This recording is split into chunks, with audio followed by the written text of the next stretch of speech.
Bonjour à tous, dans cette vidéo nous allons voir 100 astuces pour progresser sur Canva. Donc si vous avez envie de devenir plus rapide, d'améliorer la qualité de vos productions, vous êtes sur la bonne vidéo. On va voir 100 astuces, donc il y en a sûrement certaines que vous ne connaissez pas. Et donc on va voir ceci tout en détail. On démarre avec la première astuce qui est de comment insérer des images dans des lettres. Et même, si on voit à droite, il y a même une vidéo dans une lettre. Donc là, il y a plusieurs étapes pour arriver à ce type de résultat. La première de ces étapes est d'aller sur Éléments. Ensuite, l'étape 2, c'est de descendre et de chercher les cadres. Lorsque vous avez trouvé les cadres, vous pouvez cliquer sur Afficher tout. Ensuite, vous pouvez écrire la lettre que vous cherchez. Par exemple, la lettre H. Il n'est pas bien écrit. Lettre H. Enter. On voit qu'il y a plusieurs lettres H d'afficher. Je clique sur une. Donc, on voit déjà ici, il y en avait une qui était déjà réalisée. Ensuite, étape suivante, c'est d'ajouter votre image sur la lettre H. Il y a deux possibilités. Soit vous prenez une image depuis votre ordinateur et donc comme ça, vous pouvez mettre votre image dessus. Ou vous pouvez aller sur Canva et rechercher dans la bibliothèque d'images. Ici, moi je prends cette image-ci et je la mets dedans. Ensuite, étape suivante, vous pouvez cliquer 2 fois dessus. Et là, vous allez pouvoir modifier la taille de l'image et vous pouvez aussi la décaler comme ceci et on voit que le résultat est différent. Lorsque vous avez réussi à avoir le résultat de vos rêves, il suffit de placer la lettre à l'endroit souhaité et voilà, le tour est joué. Donc maintenant passons à la deuxième astuce. Donc la deuxième astuce, c'est la sélection multiple. Donc, qu'est-ce que cela veut dire? Donc, on peut sélectionner plusieurs éléments comme ceci et ensuite les déplacer. Donc, ça, c'est assez simple. Le problème, c'est lorsqu'un élément se trouve par exemple là et on ne doit pas sélectionner sélection multiple. Et donc, comment est-ce que l'on peut faire? On peut appuyer sur le premier élément. Ensuite, vous appuyez sur Shift, donc qui est la touche qui permet de créer d'avoir des majuscules. Et ensuite, vous cliquez sur les autres éléments en gardant appuyé le Shift. Et ensuite, vous pouvez déplacer vos éléments, les rétrécir, voilà, réaliser ce que vous souhaitez. Astuce suivante, c'est comment espacer uniformément, un petit peu comme ici, des éléments qui ne se trouvent pas du tout espacés uniformément. Donc ici, comment est-ce qu'on va réussir à arriver au résultat précédent? Je vais sélectionner mes 4 soleils. Ensuite, je vais appuyer sur les 3 petits points et je vais demander d'aligner ces éléments et je vais les aligner sur le bas. Donc là, j'ai mes 4 soleils mais qui ne sont pas espacés uniformément. Je rappuie sur mes 3 petits points et je vais cliquer sur espacer uniformément. Il n'y a même pas besoin de cliquer, il suffit d'aller dessus. Ensuite, on a plusieurs propositions et je vais me mettre horizontalement. Et donc voilà, le tour est fait, on a réussi à avoir ces 4 soleils alignés et c'est voilà, ce que l'on souhaitait. Astuce suivante, je vais mettre ceci ici. Donc comment arriver à sélectionner un élément qui se trouve derrière un autre? Prenons ici, moi je n'arrive plus à sélectionner la lune grise parce qu'il y a l'autre qui m'embête et qui, voilà, moi je n'arrive plus à la sélectionner.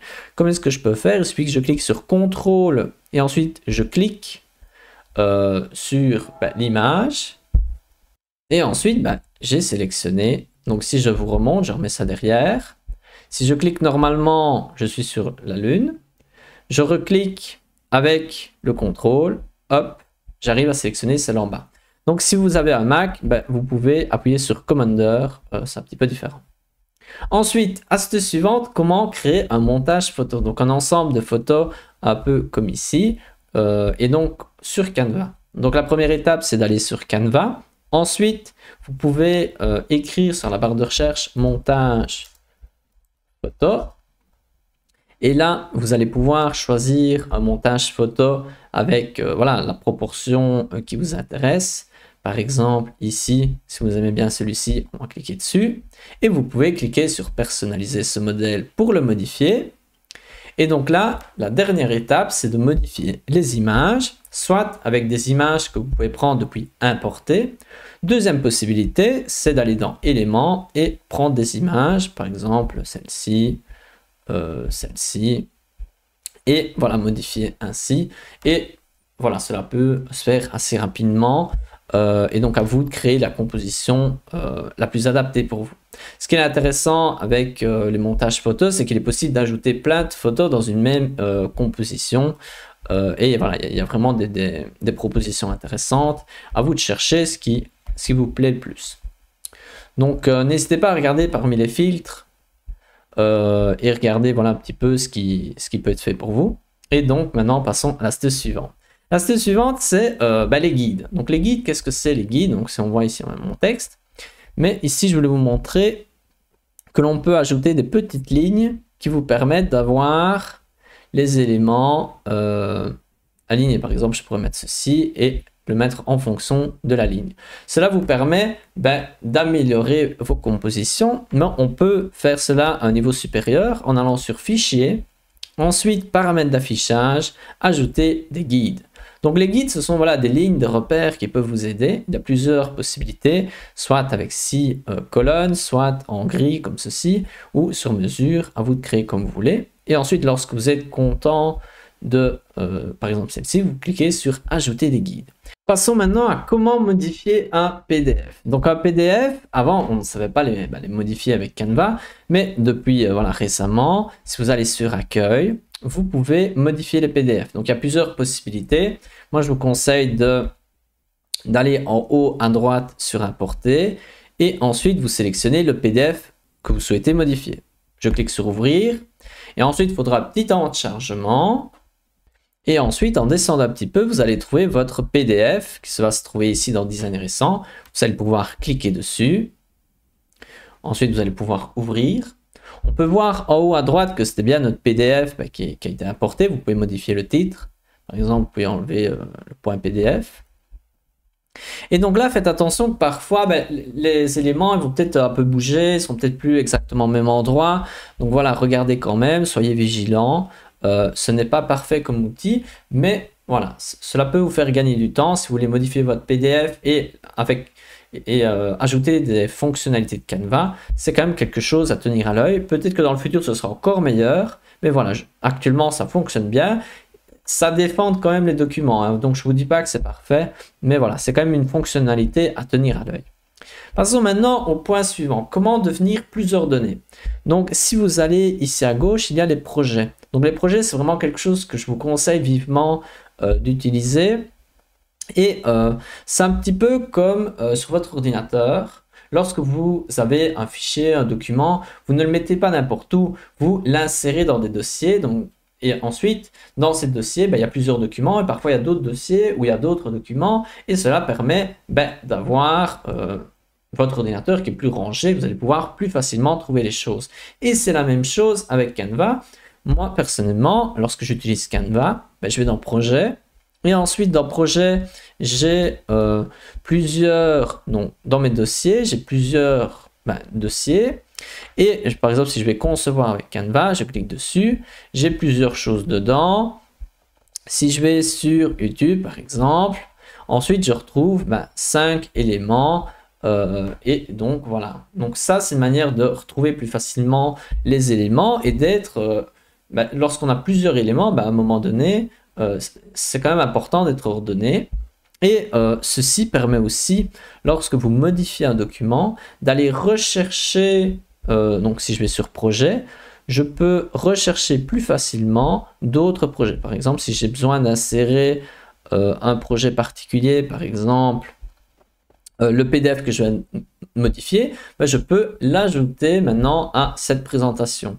Donc voilà, c'est une manière qui permet vraiment d'être plus organisé, de vous faire gagner du temps et n'hésitez pas à l'essayer. Voilà, c'est vraiment en l'utilisant que vous allez vous rendre compte combien c'est important. Le point suivant, c'est les raccourcis. Donc les raccourcis, ce sont des raccourcis clavier. Donc prenons par exemple ici, je déplace le T. Si j'appuie sur CTRL Z, le T revient à sa place. Donc en gros, c'est la même fonctionnalité que ceci. Et on voit, si je mets mon curseur là, CTRL Z, là c'est CTRL majuscule Z, mais si je fais CTRL Y, c'est la même chose. Et donc il y a plein de raccourcis clavier que vous pouvez utiliser pour gagner du temps. Par exemple, si vous appuyez sur T, vous allez avoir votre texte de paragraphe. J'ai juste appuyé sur T. Et donc voilà, je vous invite à aller sur mon compte sur Pinterest où vous allez pouvoir, donc si je vais sur mon profil, j'ai enregistré un tableau où vous allez pouvoir trouver des astuces de Canva et notamment tout un tas de raccourcis clavier, comme par exemple ici, des raccourcis clavier ici, des raccourcis clavier là. Donc voilà, je vous invite vraiment à aller regarder sur mon compte sur Pinterest et vous allez en trouver pas mal et vous allez trouver aussi d'autres astuces pour Canva. Je mets le lien dans la description, donc n'hésitez pas à aller jeter un coup d'œil si cette partie-ci vous intéresse. Ensuite, le point suivant, il est possible avec Canva d'importer des documents qui viennent de Google Docs. Donc Google Docs, ce sont des documents style Word un peu. Et on peut les modifier sur Canva. Donc je vous montre un petit peu. Si je vais sur la page d'accueil, je peux importer un design et je peux importer, par exemple dans ce cas-ci, je vais importer ici ce document-là qui vient de Google Docs et je peux ouvrir. Et ensuite, voilà, cela va l'importer et après je vais pouvoir le modifier un petit peu comme avec le PDF. C'est un peu le même système. Soyez à chaque fois vigilant. Mais que tout n'est pas... Voilà, regardez quand même que les éléments sont toujours présents, qu'il n'y a pas eu trop de modifications. Voilà, soyez vigilants avec ces conversions. Mais voilà, ça existe et cela peut aussi vous faire gagner du temps. Et voilà, ça peut être vraiment utile si vous en avez besoin. Ensuite, astuce suivante. Regardons maintenant les grilles. Donc les grilles, moi, c'est une des choses que je préfère. Et les grilles, ça ressemble à ceci. Donc c'est comme si c'était des cadres, mais plusieurs cadres mis ensemble. Et je vais vous montrer, je vais faire une nouvelle page, comme ça, j'ajoute une petite page. Donc ici, on a une page blanche, je vais aller dans éléments. Ensuite, je descends et je vais pouvoir trouver les grilles. Donc là, on voit une grille, je clique sur afficher tout. Et là, il y a plusieurs grilles. Donc il y a des grilles avec 4 cases, donc d'autres avec 3 cases, et voilà, il y a plusieurs cases possibles, il y a plusieurs voilà, dispositions. Par exemple, je peux choisir celle-ci. Et donc là, le point intéressant, c'est que je peux rétrécir comme ceci, je peux rétrécir comme ceci, et vraiment l'adapter à nos besoins. Donc ici, moi, pour l'exemple, je vais faire comme ceci. Et ensuite, maintenant, je peux rajouter les images qui m'intéressent. Je peux aller sur importer pour importer mes propres images, mais je peux aller aussi sur éléments. Ensuite, je vais chercher des images. Donc, je vais aller par exemple dans images ou dans photo. Et là, je vais rajouter ces photos-là. Hop, photo. Je vais mettre afficher tout. Prendre cette photo-là. Bon, je ne sais pas pourquoi je suis tombé sur des enfants si voilà, ils ne sont pas très contents.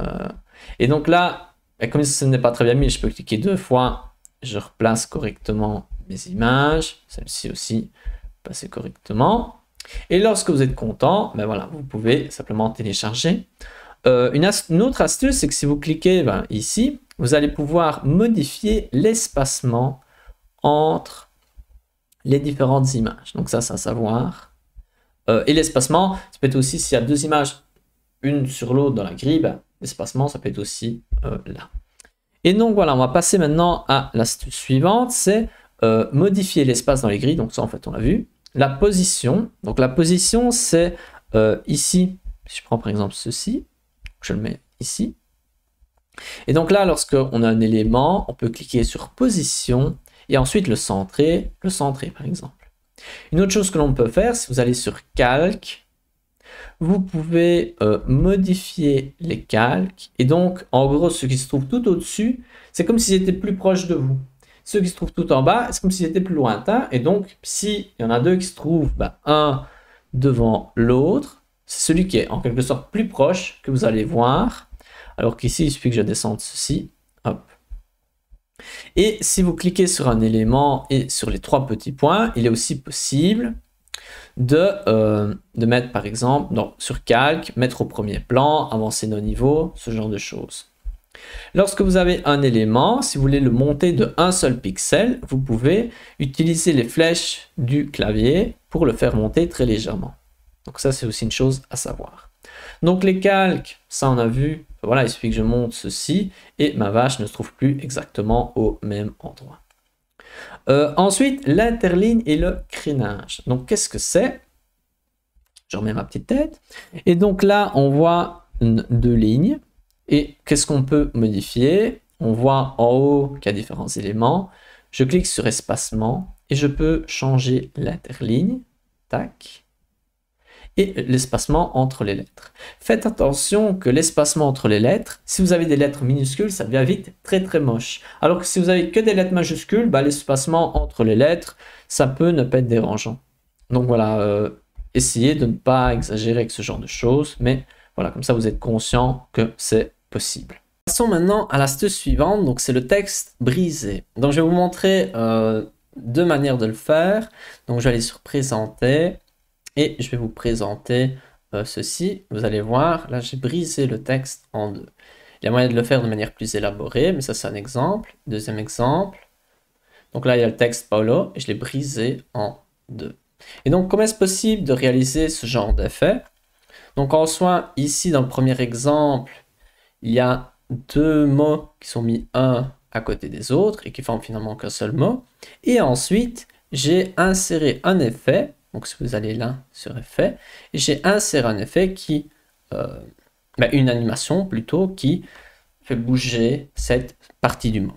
Ensuite ici, dans la deuxième séquence, nous avons en fait il y a deux images. Une première image qui se trouve ici avec une animation. Si je vous montre lorsqu'elle n'est pas rognée. Donc l'image c'est Paolo. Et ensuite je l'ai coupé en deux et j'ai animé ces deux parties. Ensuite, astuce suivante, c'est le texte courbé. Donc, je ne sais pas ce que j'ai foutu ici. On voit ici que le texte, il possède une courbe. Donc, lorsque vous allez sur Effet, vous pouvez descendre et vous pouvez courber le texte. Donc là, il n'est pas courbé. Ensuite, là, il est courbé. Ensuite, vous pouvez le courber dans l'autre sens. Ici, je change de sens. Il est courbé dans l'autre sens. On peut voir qu'il y a aussi un autre effet qui est l'élévation. Il suffit que je l'enlève. Ou je pourrais faire comme ceci. Donc voilà, il y a moyen de faire pas mal de petits effets sur le texte. Donc ça, c'est à regarder. Donc ça, c'est une chose assez sympa, assez récente. Donc je vais vous montrer dans Présenter. Je présente ceci. Et donc là, c'est le battement cardiaque. Et en plus, je l'ai fait tourner, mais voilà, on peut faire battement cardiaque avec Canva. Donc comment est-ce possible? Je clique sur l'image. Ensuite, j'ajoute une animation. Et là, j'ai ajouté l'animation impulsion et aussi l'animation retournée. Donc celle-ci, je pouvais par exemple faire comme ceci. Donc ça tourne moins vite. Donc voilà, ici il y a des animations que l'on peut utiliser pour, par exemple, si je vais effacer les animations. Une chose importante, c'est que les animations peuvent être seulement pour l'élément ou sinon pour toute la page. Et donc il y aurait une animation pour toute la page. Donc voilà, regardez un petit peu. À vous de chercher les meilleures animations. Mais une qui est assez marquante, c'est créer une animation. Et vous pouvez créer l'animation de votre choix. Par exemple, ici, dans l'exemple suivant, je vais vous présenter cette page, je la présente, et on voit l'animation possible. Donc voilà, il y a moyen de faire des choses assez sympas, à vous voilà, d'en tirer profit. L'astuce suivante, c'est d'utiliser les hyperliens. Donc qu'est-ce qu'un hyperlien? Donc lorsque j'utilise ici, donc là je vais faire un petit... Donc, je sélectionne une partie du texte, il y a une sorte de petit 8 qui s'affiche. Je clique dessus et je peux ajouter un lien. Donc une personne, si elle clique sur le texte, elle va arriver sur le lien en question. Donc il suffit de copier un lien et de l'insérer ici. Ou vous pouvez aussi écrire que si une personne clique là, elle arrive sur un autre document, sur Canva ou sur une autre page. Donc voilà, à vous de décider quoi faire avec cet hyperlien. Et donc c'est souvent présent dans les sites. Vous cliquez sur un mot, ça vous renvoie quelque part, ce genre de choses. Ensuite, astuce suivante, il est possible de titrer les pages. Donc prenons un document, par exemple, un document, je vais mettre page A4, je mets Enter, et je crée un document, par exemple celui-ci. Je vais personnaliser ce modèle. Et ensuite, maintenant, je vais vous montrer comment, premièrement, ajouter le titre au document. Et ça, sûrement, vous connaissez peut-être. Donc ici, il suffit de mettre le titre ici pour le document. Mais si j'ajoute une nouvelle page, je peux aussi ajouter un titre pour la nouvelle page. Et donc, il y a plusieurs intérêts. Premièrement, si vous, ici dans modèle, donc si vous êtes sur l'accueil, vous recherchez un document ou une page précise, si vous écrivez exactement le titre de la page, ben, vous pouvez retomber plus facilement dessus. Mais deuxièmement, si vous cliquez sur partager, télécharger, ben, vous allez télécharger directement la page ou le document avec le nom adéquat. Et donc, cela vous évite de renommer à chaque fois le document. Ensuite, astuce suivante, lorsqu'on est sur une présentation, par exemple ici, on peut la transformer en tableau blanc. Donc regardez ici, ma diapositive a été transformée en tableau blanc. Donc comment est-ce possible? Donc là, je vais aller sur la dia précédente, et le normal, je clique droit, et ensuite transformer en tableau blanc en ligne. Ensuite, exactement ce que c'est un tableau blanc, n'hésitez pas à regarder mes autres vidéos où j'explique cela en détail. Mais voilà, c'est une nouvelle fonctionnalité de Canva où c'est surtout pour tout ce qui est travaux de groupe, pour des prises de notes, pour faire du mind mapping, ce genre de choses. Astuce suivante, c'est copier le style. Donc, qu'est-ce que copier le style? Donc, ici, on voit que la couleur est bleue. Et donc, si j'appuie sur les 3 petits points, je peux cliquer sur copier le style. Donc, quelle est la conséquence? Après, moi, je vais avoir une sorte de pinceau. Si je clique sur l'autre carré, hop, il est devenu bleu. Donc, j'ai copié le style. Moi, je vous avoue qu'avec ça, parfois ça marche, parfois ça ne marche pas. Donc, voilà, à vous d'essayer, voir si ça vous convient. Mais voilà, là, on a vu que ça fonctionnait. Astuce suivante, lorsque vous créez quelque chose sur Canva, vous pouvez cliquer sur partager. Je vais enlever ma tête. Ensuite, partager sur les réseaux sociaux et vous pouvez directement partager sur votre réseau social. Par exemple, moi, je peux mettre sur Pinterest.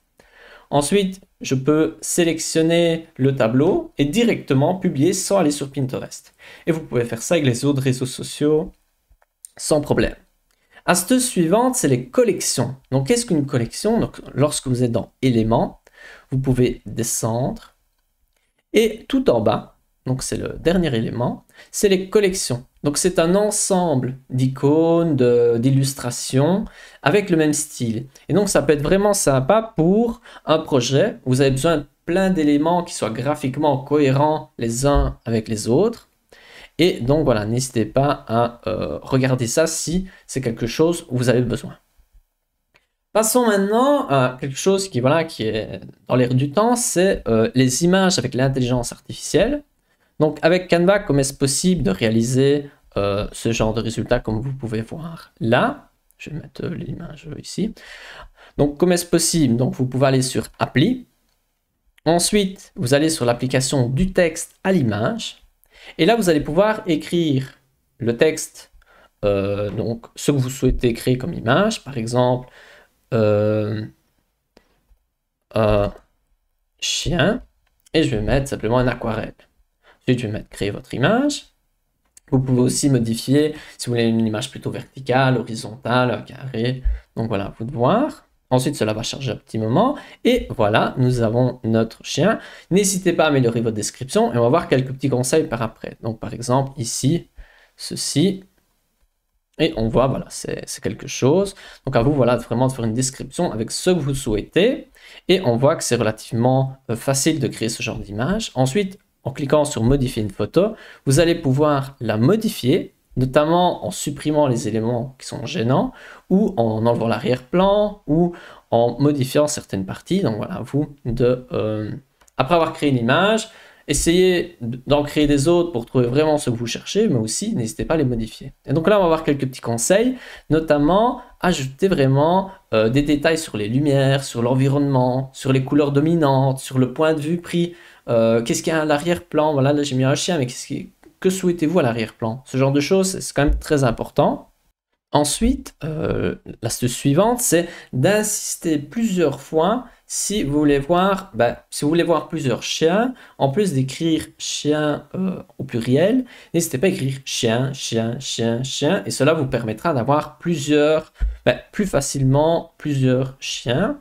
Ensuite, utiliser des termes de la photographie. Donc, il faut se dire que ces intelligences artificielles ont travaillé sur base d'images et souvent sur les images, les données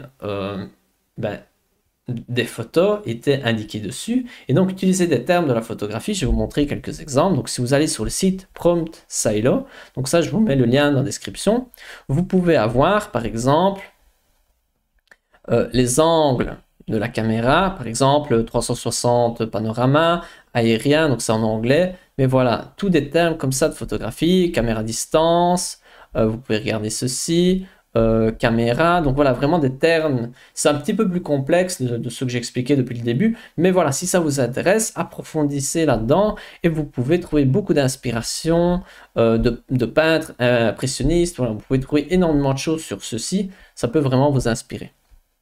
Ensuite, conseil suivant, c'est de définir le style artistique et proposer le style d'un artiste. Par exemple, un chien avec le style de Van Gogh. Créer de nouveau. Donc là, il faut dire que ce sera de l'aquarelle, alors que, a priori, Van Gogh ne faisait pas de l'aquarelle. Et là, il nous a fait ceci. Je ne sais pas si c'est satisfaisant pour vous, mais voilà, n'hésitez pas à utiliser des styles de quelqu'un. Voilà, vraiment, essayez. Inspirez-vous sur Prompt Silo, il y a énormément de noms de photographes, il y a énormément de noms d'artistes, donc voilà, recherchez vraiment là-dessus. C'est quelque chose qui marche quand même très très bien, voilà, moi je vous le conseille vraiment. Ensuite, astuce suivante, c'est d'utiliser des termes comme HDR, UHD, 4K, donc c'est tous des termes un peu, tout ce qui est un peu photographie, cinéma, donc n'hésitez pas à utiliser ces termes-là pour améliorer vos compositions.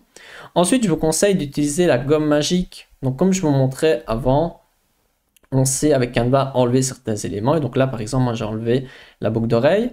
Ou là, par exemple, j'ai changé la couleur des yeux. Et donc ça, c'était simplement lorsque l'image modifie une photo. Et donc la première fois, c'était la gomme magique pour supprimer la boucle d'oreille. La deuxième fois, pour changer la couleur des yeux avec l'édition magique. Ensuite, passons au point suivant, c'est utiliser ChatGPT sur Canva. Donc comment est-ce possible? Vous pouvez appuyer sur l'assistant magique tout en bas à droite. Et ensuite, vous pouvez utiliser l'écriture magique. Donc l'écriture magique, c'est seulement accessible avec Canva Pro, donc avec l'abonnement. Et là, vous allez pouvoir utiliser comme sur ChatGPT. Donc vous allez pouvoir demander propose 5 animaux méconnus, par exemple. Ensuite, je mets générer. Et donc là, il va me proposer 5 animaux méconnus. CTRL Z, j'ai fait une petite erreur. Et donc là, on peut voir que ChatGPT, ou plutôt l'écriture magique dans Canva, nous a proposé 5 animaux méconnus. Et donc ça peut être vraiment intéressant pour vous aider et pas devoir aller sur d'autres intelligences artificielles pour rédiger vos textes. Et donc pour améliorer votre description, parce que pour tout ce qui est intelligence artificielle, la description est très importante. Je vous conseille vraiment d'ajouter un contexte. Donc le contexte, je suis un prof dans une école, voilà, ou ce genre de choses. Vraiment définir le contexte. Voilà, vraiment, plus vous détaillez, plus la description sera pertinente, mais la réponse sera pertinente. Ensuite, vous pouvez lui proposer un exemple de réponse, et comme ça, lui, il va vraiment comprendre ce que vous souhaitez avoir. Ensuite, vous pouvez lui demander plusieurs propositions. Donc moi, par exemple, je vais lui demander d'avoir 5 animaux méconnus. Peut-être que j'en ai besoin que d'un, mais voilà, vaut mieux lui en demander plus. Et après, à vous de sélectionner ce que vous avez besoin. Ensuite, astuce suivante, vous pouvez lui demander d'agir comme, donc par exemple, agis comme un professeur, expert, ou agis comme, et donc essayer de prendre des bons exemples et de lui demander d'agir comme cette personne en exemple. Ensuite, dernier petit conseil, c'est de réessayer et de lui demander de reformuler si ça ne va pas pour vous. Donc voilà, ne pas se dire la première tentative c'était mauvais et voilà, essayez de continuer. Ça ne va pas, reposer la question, voilà, redemandez-lui de reformuler. Voilà, parfois ce n'est pas à la première essai que ça va aller. Alors passons maintenant à l'astuce suivante, c'est le fond perdu. Donc qu'est-ce que c'est le fond perdu sur Canva? Je ne sais pas si vous savez. Donc là, je vais vous montrer ceci. Donc si vous créez un document que vous voulez imprimer, notamment par exemple une brochure, donc là, nous allons créer une brochure, par exemple celle-ci. On va personnaliser ce modèle. Et ensuite, on va voir où se trouve le fond perdu. Donc le fond perdu, c'est vraiment quelque chose de spécifique pour tout ce qui est impression digitale. On voit à droite qu'on a un aperçu de notre brochure. Donc ici, je vais vous montrer le fond perdu. Donc vous allez dans Fichier. Ensuite, Paramètres d'affichage. Montrer le fond perdu. Donc le fond perdu, donc en gros, lorsque vous imprimez, parfois, l'impression est légèrement décalée et ça ne tombe pas juste. Et donc le fond perdu, ce sera la partie qui ne sera pas imprimée a priori, sauf si lors de l'impression, ce sera légèrement décalé. Donc le fond perdu, c'est utile si vous travaillez lorsque vous imprimez quelque chose. Ensuite, vous pouvez cliquer sur imprimer les dépliants par exemple. Et là, si vous êtes content si vous voulez l'imprimer avec Canva, c'est possible avec ceci. Vous pouvez mettre continuer. Et ensuite, lorsque vous avez imprimé avec Canva, vous pouvez observer pour voir. Donc vous pouvez regarder s'il y a des remarques particulières. Et vous pouvez télécharger un PDF pour une dernière vérification. Donc là, création du contenu. Je ne sais pas si vous pouvez voir. Donc là, il va créer le PDF. Et donc, regardez quand même pour voir si ça tombe vraiment juste. Regardons un petit peu ce que Canva nous a préparé. Ça charge un petit peu.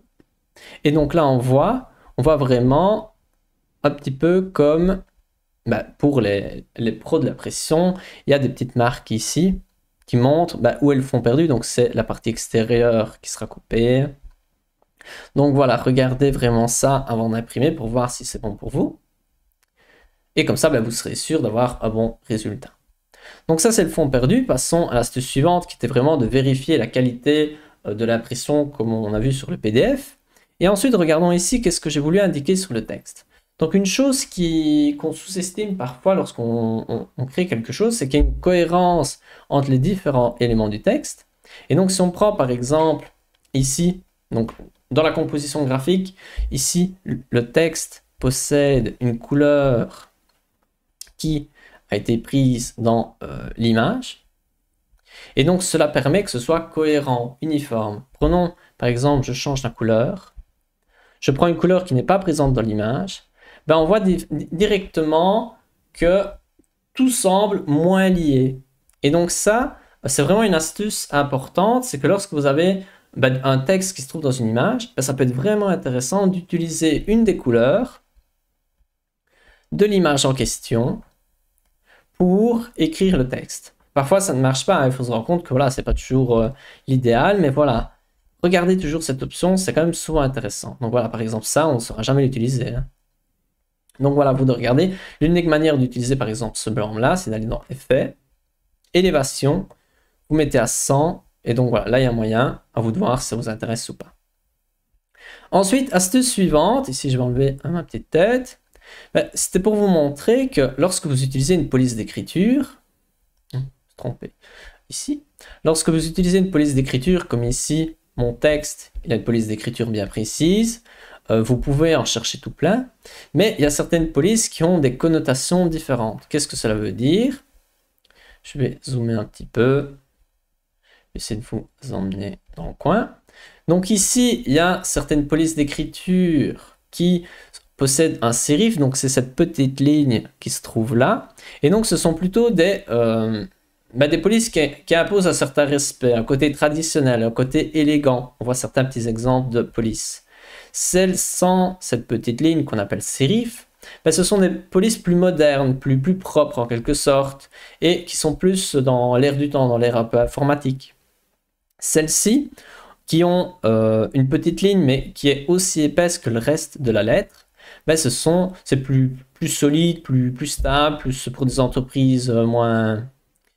voilà, ça a son style propre. Ou sinon, il y a tout ce qui est un peu écrit. Et donc, il faut se rendre compte quand on choisit une police, ça a parfois une signification particulière. Et c'est aussi à regarder. Donc là, on voit aussi d'autres exemples. Et donc, sur Pinterest, j'ai mis pas mal de polices avec les différentes significations. Donc, n'hésitez pas à regarder sur mon compte sur Pinterest. Je vous mets le lien dans la description. Passons à l'astuce suivante. Donc, je vais remettre en petit parce que sinon, on ne voit plus rien. C'est d'aligner le texte à gauche. Donc, qu'est-ce que cela veut dire? C'est que si vous venez ici dans l'alignement, lorsque le texte est aligné à gauche, il est plus lisible que lorsque vous l'alignez au centre ou à droite. Ici, il y a très peu de mots, donc ça ne change pas grand-chose, mais il faut se dire que nous, on est habitué de lire de gauche à droite, et donc, dans ce genre de cas, c'est moins lisible. S'il n'y a que 2 lignes, ça va encore, mais si vous avez 3-4 lignes, voilà. Pensez toujours que l'alignement à gauche est plus lisible. Astuce suivante, c'est de choisir maximum 2 polices d'écriture dans une même composition graphique. Ou sinon, le problème, c'est que chaque police d'écriture a une signification, communique quelque chose. Et si vous avez trop de polices d'écriture, ben, cela rend un peu confus votre communication. Ici, c'est juste pour vous dire que certaines polices d'écriture vont mieux ensemble que d'autres. Et je vous conseille de regarder mon compte Pinterest pour trouver de l'inspiration. Ensuite, point suivant, c'est que les couleurs, chaque couleur possède un code propre. Prenons cette couleur-là. On va aller ici sur la couleur. Et donc là, si je regarde, je clique sur ceci, on voit que le code c'est 0000. Si je prends une autre couleur, par exemple celle-là, le code c'est 663737. Et donc comme ça, vous pouvez retrouver votre couleur. Donc par exemple là, chaque couleur a son propre code et donc ça vous permet de retrouver les couleurs. Il existe plusieurs manières, plusieurs types de codes qui existent, mais voilà, ici ce que je veux vous faire remarquer, c'est que chaque couleur possède son code précis et donc si vous voulez créer plusieurs documents, n'hésitez pas à utiliser exactement le même code. Ensuite ici, je voulais vous montrer qu'il est possible de faire des palettes de couleurs. Et donc les palettes de couleurs, ça peut être intéressant dans un document d'avoir plusieurs couleurs qui vont ensuite revenir de manière régulière et d'avoir une certaine uniformité dans votre document. Point suivant, c'est le cercle chromatique. Donc, il y a certaines couleurs qui, mises avec d'autres, vont créer un certain ressenti chez les personnes. Prenons par exemple le jaune et le mauve. Comme elles sont opposées dans ce cercle, ce sont deux couleurs qui vont contraster fort et qui vont donner un rendu assez agréable, mais assez puissant. Alors que si vous prenez deux bleus comme ceci à un côté de l'autre, ce sera agréable visuellement, mais ce sera plus doux, la nuance sera moins forte. Et donc, en fonction de ce que vous voulez communiquer, vous pouvez choisir des couleurs en réfléchissant à ce cercle chromatique. Point suivant, c'est que chaque couleur possède sa propre signification. Et donc, les marques vont regarder, si je vais zoomer un petit peu, vont choisir les couleurs dominantes en fonction de ces couleurs. Par exemple, le mauve, ça ne sera pas n'importe quel. Milka n'est pas mauve par hasard ou McDo n'est pas jaune par hasard. Et donc voilà, j'ai fait, là aussi sur Pinterest, vous pouvez regarder avec la signification de chaque couleur et des exemples de marques. Voilà, le problème c'est que ça pourrait durer très longtemps si j'explique tout ça ici. Et donc voilà, je préfère vous mettre le lien dans la description. Vous pouvez regarder la signification de chaque couleur et vous inspirer avec ça. Astuce suivante, c'est le zoom. Donc qu'est-ce que le zoom? Justement, c'est ce que j'utilise là. C'est le fait que l'on puisse rétrécir, agrandir. Et cela permet, entre autres, de pouvoir bouger des choses plus petites, ce genre de choses. Ensuite, vous pouvez appuyer sur les 4 petits carrés tout en bas. Vous cliquez dessus et vous pouvez voir l'ensemble de votre document de loin. Ensuite, vous pouvez recliquer dessus pour revenir à votre page. Donc voilà, ça c'est une chose, je ne sais pas si vous connaissiez. Ensuite, je vais passer à la page suivante. Donc on en est où connecté, ça on a vu. On est à la 56. Voilà, ensuite, point suivant qui est aussi intéressant, c'est les mots-clés. Donc les mots-clés, qu'est-ce que c'est dans Canva? Donc lorsque vous cherchez dans les éléments, vous avez peut-être besoin d'un chat. Vous regardez. Et ensuite, il y a une illustration qui vous plaît bien. Vous pouvez appuyer sur les 3 petits points et vous pouvez voir certains mots-clés qui sont présents. Et donc, si vous aimez bien Kitty, vous pouvez cliquer dessus et vous allez avoir ceci. Et donc, les mots-clés peuvent vous aider pour retrouver des choses particulières. Ensuite, point suivant, c'est Canva Docs. Donc, qu'est-ce que Canva Docs? C'est une nouvelle fonctionnalité de Canva qui n'est pas encore parfaite, mais qui possède des fonctions intéressantes, notamment le fait que l'on puisse transformer rapidement le document dans une présentation. Donc, vous pouvez le retrouver ici comme Canva Docs. Et ensuite, ici, vous pouvez créer des documents, on va dire, relativement formels.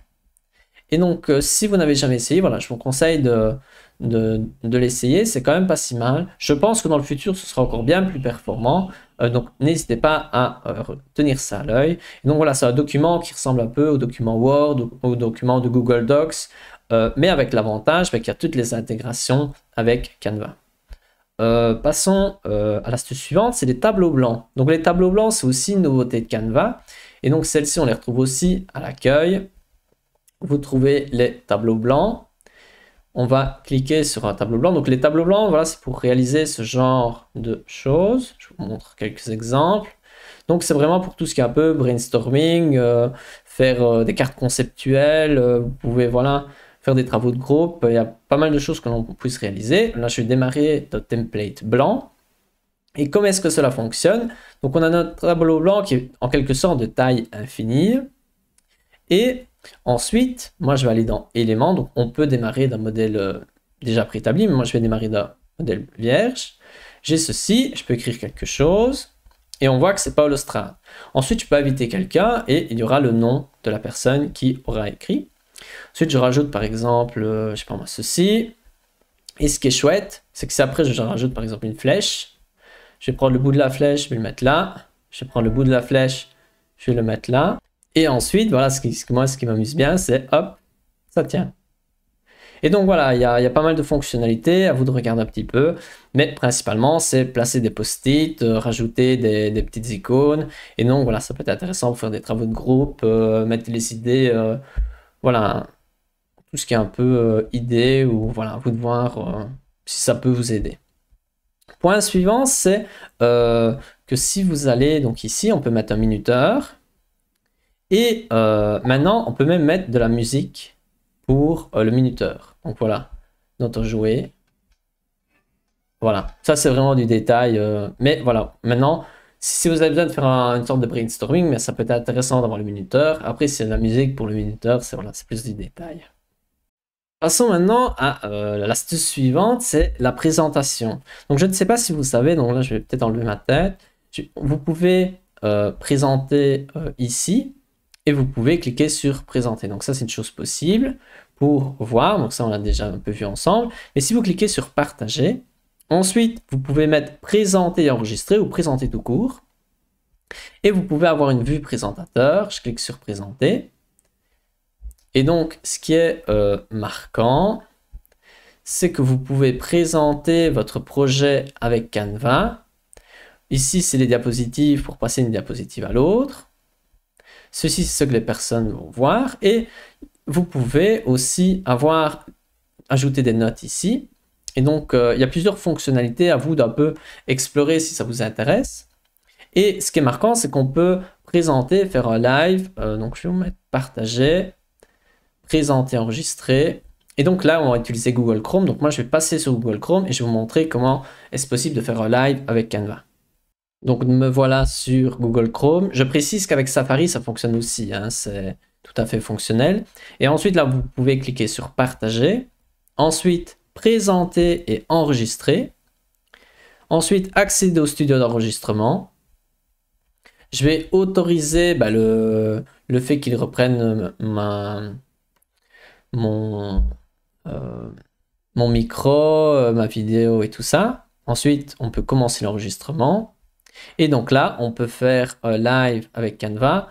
Ici, il n'y a pas ma tête parce que ma webcam est sur la webcam de l'ordi, mais peu importe. Ici, on peut avoir sa propre tête et on peut présenter et faire un live avec Canva. Si ça vous intéresse, n'hésitez pas à l'essayer. Ça fonctionne quand même relativement bien. Après, voilà, à vous de voir si c'est l'outil parfait pour vous. Après avoir vu les présentations, maintenant, on va regarder un petit peu le cadenas. Donc, ça, je pense que peut-être la majorité de vous connaissent, la majorité de vous connaît cette fonctionnalité. Donc, lorsque vous avez une image, vous pouvez appuyer sur les trois petits points et ensuite verrouiller. Donc, cela permet que si vous cliquez dessus, vous ne savez plus le modifier, quoi. Et donc, cela, si vous avez un élément que vous n'avez plus envie de le bouger, qu'il est vraiment à sa place, mais vous pouvez mettre ce cadenas, comme ça, vous êtes sûr de ne pas le déplacer par erreur.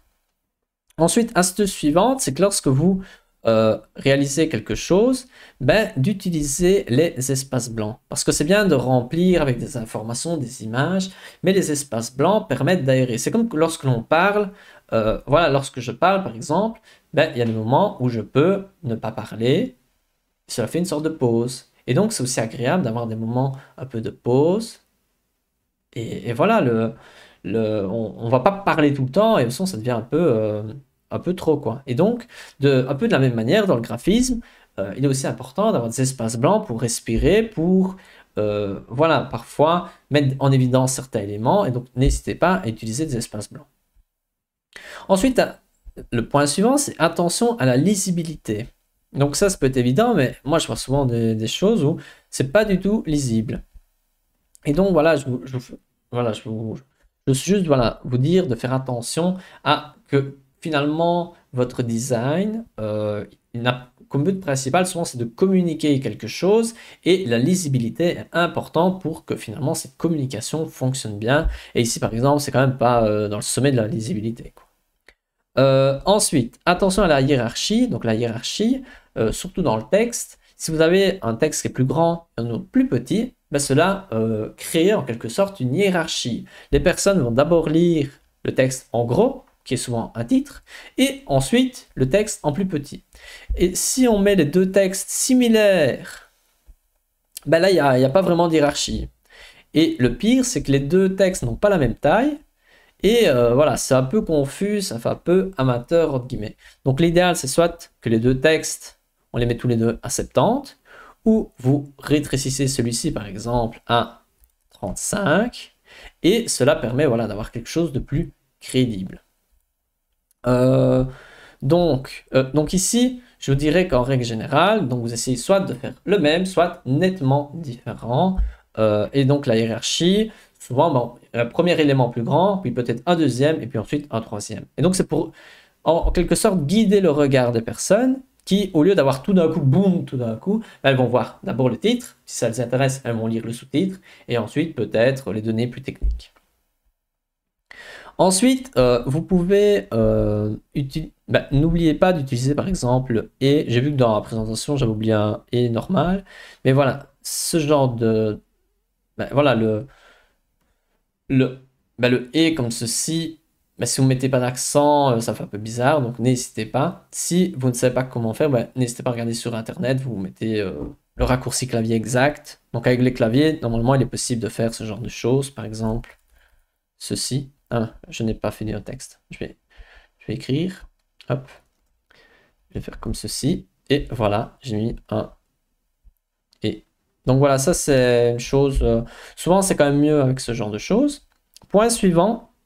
Donc ça c'est une petite astuce qui pour moi est quand même importante. C'est lorsque l'on place un élément, donc par exemple cette personne-là, la couper vraiment au niveau du cou, au niveau des mains, ce n'est pas l'idéal parce que voilà, souvent il faut essayer d'éviter de couper les éléments au niveau des endroits où on décapitait les personnes, quoi. Parce que ça donne un rendu un peu, voilà, un peu bizarre. Et donc là, la personne est coupée là, ce n'est pas l'idéal. Ici, c'est mieux.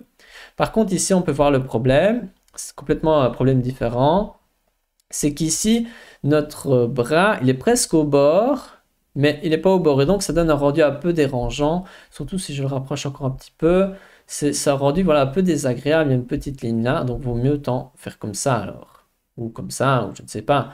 Mais ne pas avoir cette petite fente comme ça. Voilà, je ne sais pas si vous remarquez que c'est un peu désagréable, ce genre de choses. Voilà, donc ça c'est le petit conseil. Après, voilà, ça vous de faire comme vous voulez. Moi, je vous dis juste.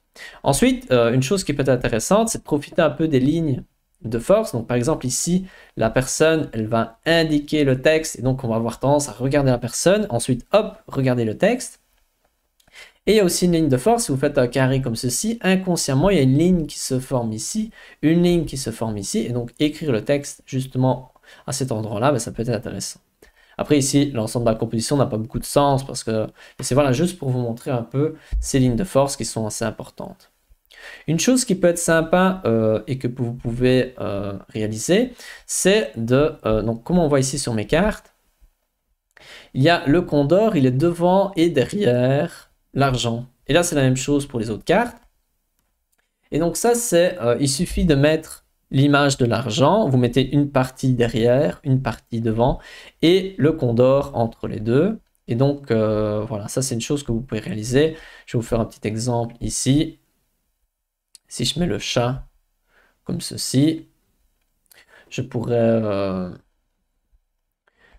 comment est-ce que je vais faire? Je vais faire un deuxième chat, CTRL-C, CTRL-V. Hop, je vais le rogner.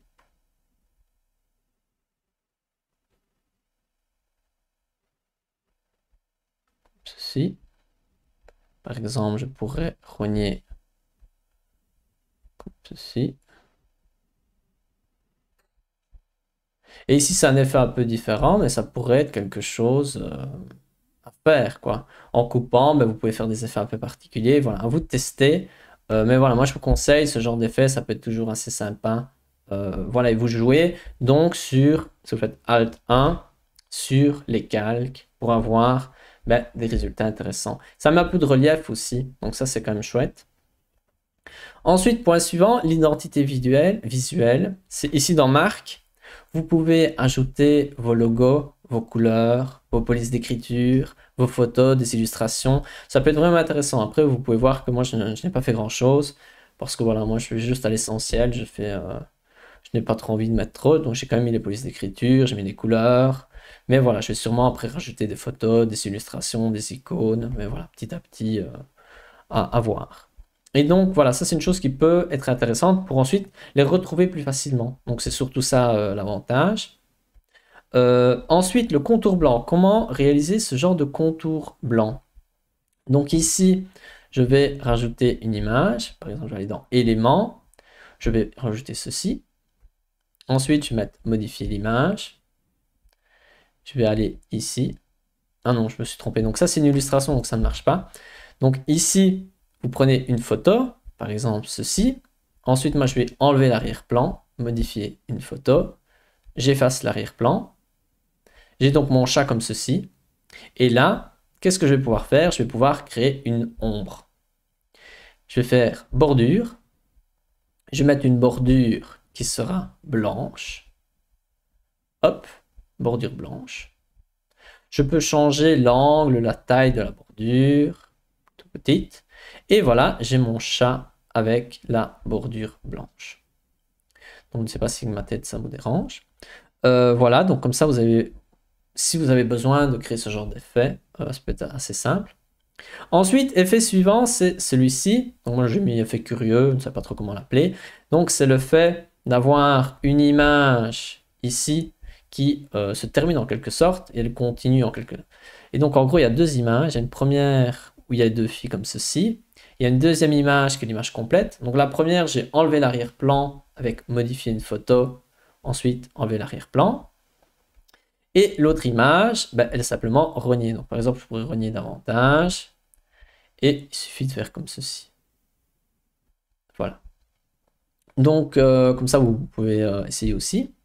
Ensuite, ici, ce que je voulais vous faire noter, vous faire remarquer, c'est que l'icône ici, elle est à moitié dans le blanc qui est en dessous. Là aussi, c'est la même chose, peut-être en plus grand au lieu de me mettre en plus petit.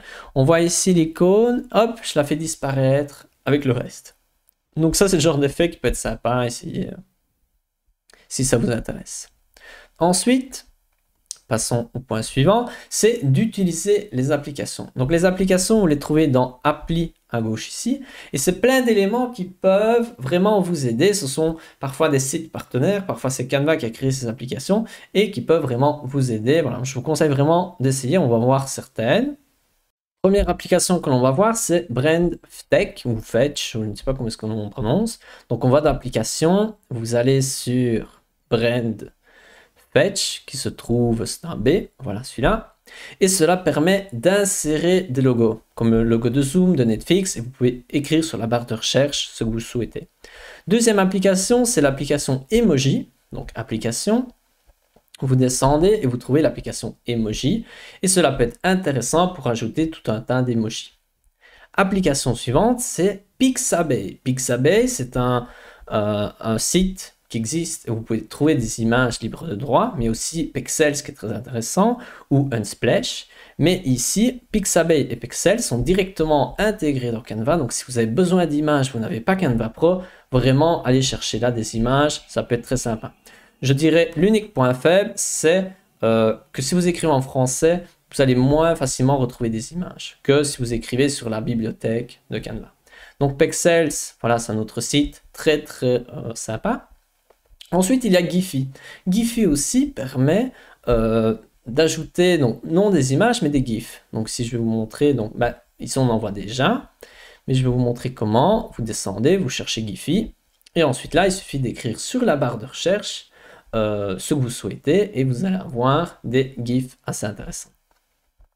L'outil suivant, c'est DID qui permet d'ajouter des avatars. Donc, je vais dans Appli, je descends, je vais dans DID, je l'ai mis en minuscule, mais c'est plutôt en majuscule. Cela charge un petit peu. Et ensuite, vous allez pouvoir sélectionner un avatar. Vous sélectionnez, vous pouvez même mettre votre tête, c'est aussi possible, et donc vous allez avoir vous-même en train de parler. Vous pouvez changer la couleur de l'arrière-plan, vous pouvez insérer le texte, écrire maintenant, dire dans quelle langue cela doit être parlé. Ensuite, il y a plusieurs voix possibles. Vous pouvez choisir un peu le style, par exemple, plutôt amical ou quoi. Et ensuite, voilà, vous pouvez créer. Faites attention qu'il faut s'inscrire. La version gratuite, vous pouvez créer pas grand-chose que quelques petites vidéos, mais voilà, vous pouvez essayer juste pour l'amusement si ça vous intéresse. L'application suivante, c'est les mock-ups. Donc, qu'est-ce qu'un mock-up? On peut voir là qu'il y a un coussin. Et je vais vous montrer un petit peu ici, d'abord, l'application. Donc ici, je prends une photo et je la mets sur l'image. Et on va voir que petit à petit, il faut un peu le temps parce que on a l'image du chat sur le coussin. Et donc, si vous allez dans Appli, je vais chercher l'application Mockup. Je prends une image de, par exemple, ici je suis toujours sur ici je suis là-dessus, et donc je suis sur les paramètres, mais moi je veux avoir un nouveau. Je vais prendre par exemple le téléphone. Le téléphone il est là. Je vais aller chercher une image, par exemple celui-ci, et je vais la mettre sur mon téléphone. Faites attention que l'image ici n'est pas vraiment très adaptée à l'écran qui est plutôt vertical. Donc voilà, choisissez quand même des images adaptées pour avoir un bon résultat. Passons ensuite au point suivant. Donc là, on est presque au bout. Donc si vous êtes arrivé jusqu'ici, j'espère que vous avez appris des choses, mais on va en voir encore pas mal d'autres. Donc l'arrière-plan. Donc si on va dans Applications, on peut retrouver ici l'arrière-plan.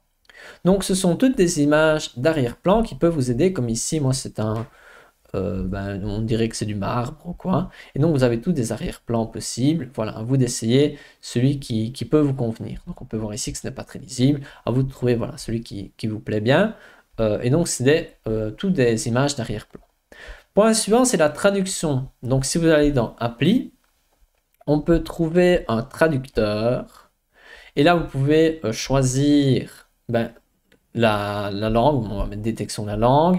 On peut choisir dans quelle langue cela sera traduit, par exemple en afrikaans. Et vous pouvez décider quelle page sera traduite. Donc, par exemple, la page actuelle, traduire. Donc voilà, à vous d'essayer. Parfois, ça ne marche pas très bien. Donc voilà, à vous de regarder quand même. On peut voir ici que j'avais ma page traduction et ensuite il m'a dupliqué ma page et m'a fait une page en afrikaans qui ressemble un peu au néerlandais.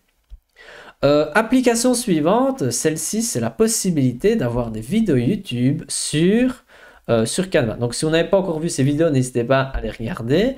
Et donc si vous allez sur Appli, vous pouvez descendre et vous cherchez YouTube. Et donc là, vous allez pouvoir ajouter des vidéos YouTube. Cela peut être MrBeast, voilà, ou des personnes connues, ou même mes vidéos si vous avez envie. Donc ça, c'est une chose existante. Ensuite, il est possible de créer des QR codes avec Canva. Donc là, vous allez sur Appli. Moi, je vous conseille d'utiliser l'application Code QR, qui est très simple. Il suffit d'écrire l'URL. Donc, vous copiez par exemple l'URL ici, ensuite vous l'insérez là et vous allez pouvoir créer votre QR code. Si vous avez besoin d'un QR code peut-être plus élaboré, un peu plus... Il existe d'autres applications qui permettent de créer des QR codes plus élaborés, notamment Flowcode, Dynamic, là aussi c'est un QR code. Voilà, vous pouvez chercher un petit peu, il y en a d'autres un peu plus bas. À vous, voilà, tester, voir celui qui vous convient le mieux. Par exemple, ceci, je pense un QR code aussi, ça aussi. Donc, à vous d'essayer et voilà, à vous de voir lequel vous convient le mieux. Passons maintenant au créateur de personnages. Donc, le créateur de personnages permet, entre autres, de créer un personnage. Et ce qui est intéressant, c'est qu'il est possible d'avoir ce personnage avec différentes expressions. Et donc, voilà, ça peut être adapté pour créer une petite BD. Donc ici, je vais vous montrer où se trouve cela. Donc vous allez dans Appli, vous descendez et cela s'appelle créateur de personnage. Ensuite, vous allez devoir choisir quelle tête donner. Ensuite, le visage. Donc on va choisir un visage, peut-être celui-là, précédent. Je vais choisir un corps, par exemple celui-là, le teint de la peau. On va peut-être faire, je sais pas, plus clair. Les cheveux comme ceci. Voilà, c'est un exemple. À vous de personnaliser comme vous voulez. Et à la fin, n'oubliez pas de cliquer sur terminer. Vous pouvez avoir aussi des couleurs personnalisées comme là. Terminé.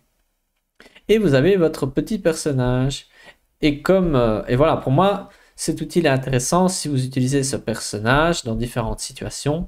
Donc voilà, pour créer une petite BD, ça peut être quand même un outil qui peut vous intéresser. Point suivant, c'est relier avec des sources d'images. Donc qu'est-ce que cela veut dire? En soi, la phrase ne veut rien dire. Mais si vous allez dans Appli, vous pouvez rechercher ici Google Drive. Vous pouvez retrouver... alors là, il y a importer vos médias. Donc ici, c'est tout des Dropbox, Facebook, il y a Instagram. Donc si vous avez besoin de rechercher des images que vous avez sur Google Photos, sur Container ou voilà, peu importe, ben, vous pouvez les importer. Et donc voilà, tout ce qui est dans la section importer médias, ce sont des choses intéressantes si vous avez ces outils. Donc si vous utilisez Facebook, ben, vous pouvez prendre des images de Facebook et les mettre sur sur votre document. Et donc voilà, ça c'est ce que je souhaitais vous indiquer. Si vous avez une boutique Shopify, vous pouvez insérer vos images ou SharePoint ou voilà, peu importe. Donc voilà, ça c'est quand même quelque chose qui peut vous intéresser. Point suivant, c'est Typecraft. Donc Typecraft permet de créer des textes ou plutôt de déformer des textes. Donc là, par exemple, moi je vais écrire votre texte de paragraphe. Et je ne sais pas le déformer avec Canva de manière normale. Donc comment est-ce que je vais faire ça? Je vais aller dans Appli, donc ici on y est déjà. Je vais remonter tout en haut. Et je vais sélectionner Typecraft. Donc Typecraft. Ici, je vais décider quel texte écrire. Donc par exemple, Paolo. Ensuite, on peut choisir la police. Bon, je vais garder le Anton. Et ensuite, je décide de garder ceci. Et c'est là que maintenant tout va se jouer. Donc on a notre aperçu ici et on va pouvoir modifier le texte. Donc il y a deux manières de modifier. Premièrement, vous pouvez bouger le petit rond, là vous pouvez voir. Hop. Si je bouge ceci. Tac. Et sinon vous pouvez tirer par exemple ceci. Tirer. Hop. Donc voilà, à vous de modifier comme il vous semble bon et ensuite vous pouvez ajouter cet élément à votre design.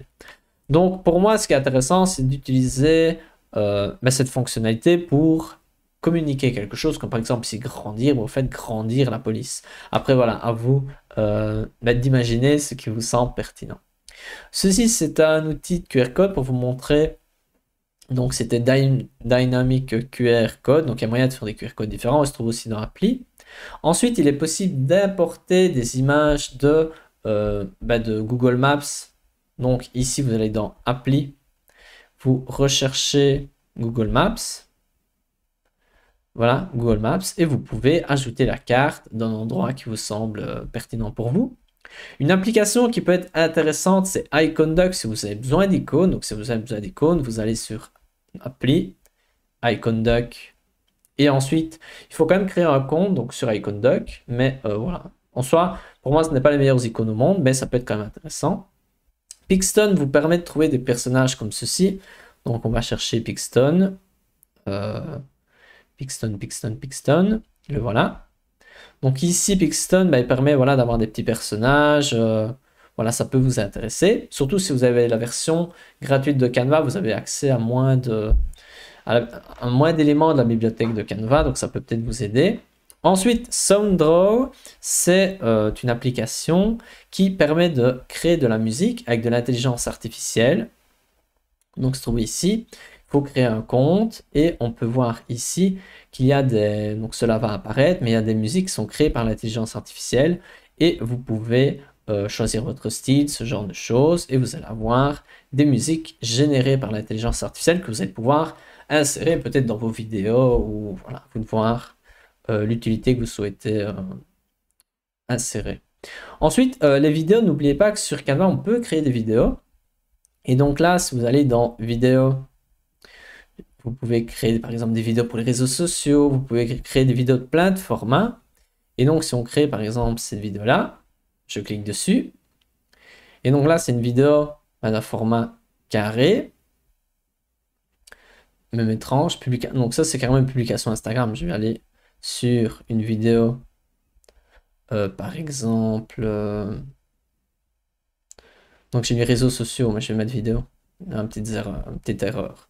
Donc ici, moi, je vais choisir une vidéo à l'horizontale, mais plutôt pour le téléphone, comme ceci. Et donc là, on peut créer une vidéo en ajoutant une section. Et ensuite, on voit qu'il y a une ligne du temps en bas. Donc on peut ensuite ajouter peut-être une deuxième vidéo. Par exemple, celle-ci. Et entre les deux vidéos, on peut ajouter une transition.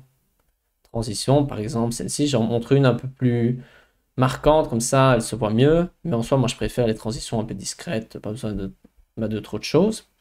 Ensuite, petite astuce, si vous cliquez sur les trois petits points, si ensuite vous mettez zoomer, vous allez zoomer en bas. Si vous cliquez ici, si vous zoomez sur le document. Donc voilà, ça, c'est à savoir. Et donc ensuite, si vous voulez ajouter un audio, vous allez dans audio, donc vous allez dans éléments, vous cherchez un audio, vous descendez, on va aller chercher un audio, hop, et vous allez pouvoir l'ajouter à votre vidéo. Donc n'hésitez pas à regarder l'aperçu qui se trouve ici en haut, et on peut voir notre vidéo. On va voir bientôt la transition, hein. Je ne sais pas si vous entendez le son, mais voilà, il y a du son. Donc là, bientôt, il va y avoir la transition. Et voilà, transition. Donc voilà, c'est à vous d'utiliser ça au mieux. Ça peut être vraiment... Il y a moyen de faire de belles petites choses. Ce n'est peut-être pas la meilleure partie de Canva. Donc il y a certains outils de montage vidéo qui sont sûrement un peu meilleurs. Mais voilà, Canva s'améliore petit à petit aussi sur cet aspect-là. Et on verra ça dans le futur, qu'est-ce que cela donnera. Donc passons à l'astuce suivante. Si vous créez des petites vidéos, avoir des petites animations un peu comme si ça peut être intéressant. Donc vous allez dans éléments et vous écrivez par exemple transition.